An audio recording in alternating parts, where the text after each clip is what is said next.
आज मैं सिखाने वाला हूँ कि आप लॉजिक गेट्स को कैसे याद सकते हैं। Basic logic gates. तो पहला गेट है एंड गेट। तो पहले उसका सिंबल देखते हैं, जिसमें दो इनपुट होते हैं, एक ए होता है और एक बी होता है। तो एंड गेट को आपको डी याद रखना है, जो डी तरह का सिंबल होता है, जिसमें दो इनपुट होंगे ए और बी, दो इनपुट होंगे और एक आउटपुट होगा, जो ऑलवेज मल्टीप्लिकेशन में आता है, ए इंटू बी होता है जिसका आउटपुट। अब इसका ट्रूथ टेबल देखेंगे।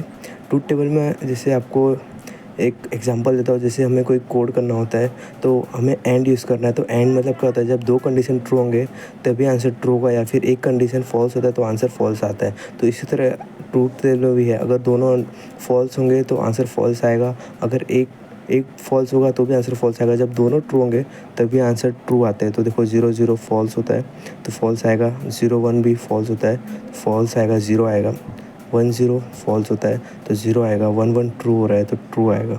तो इस तरह एंड गेट का ट्रूथ टेबल आप इजीली याद कर सकते हो। इसी तरह हर टेबल में होता है और गेट का भी देखते हैं।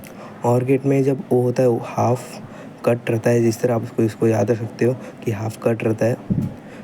तो उसका सिंबल देखते हैं, इसमें भी सेम रहता है, दो आउटपुट होता है और दो इनपुट होता है, दो इनपुट होता है और एक आउटपुट के लिए बाहर से आता है। इसका हमेशा एडिशन में होता है आउटपुट ए प्लस बी।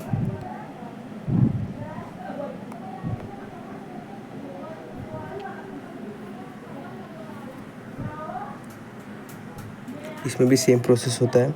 और गेट में कैसे होता है, प्रोग्रामिंग में अगर एक भी कंडीशन ट्रू हुआ तो आंसर ट्रू होता है। तो इसी तरह ट्रूथ टेबल इसका काम करता है, अगर दोनों कंडीशन फॉल्स है तो आंसर फॉल्स आएगा, अगर एक भी ट्रू हो रहा है आंसर तो ट्रू आएगा। 0 फॉल्स होता है, 1 ट्रू होता है, आपको पता है। अगर इसी तरह ट्रूथ टेबल को हमें लिखना है, 0 0 0 होता है, 0 1 1 होता है, क्योंकि 1 इसे ट्रू आ रहा है, 1 0 भी ट्रू होता है, 1 1 भी ट्रू होता है। इस तरह हमें नॉट गेट भी करना है। नॉट गेट में एक इन्वर्टर और एक बबल रहता है। ए का आउटपुट ए बार आता है, जब ए को डालते हैं तो ए का कॉम्प्लीमेंट मिलता है हमें ए बार। इसका ट्रूथ टेबल देखते हैं, जिसमें 0 और 1 ही हो सकते खाली, क्योंकि 1 आउटपुट एक या फिर ट्रू जा सकता है या फिर फॉल्स, वो होता है 0 या 1। इसका ट्रूथ टेबल उसका कॉम्प्लीमेंट होता है, 0 का कॉम्प्लीमेंट 1 होता है और 1 का कॉम्प्लीमेंट 0 होता है। अगर वीडियो अच्छा लगे तो प्लीज़ लाइक कीजिए, शेयर कीजिए, सब्सक्राइब कीजिए। Thanks for watching the video.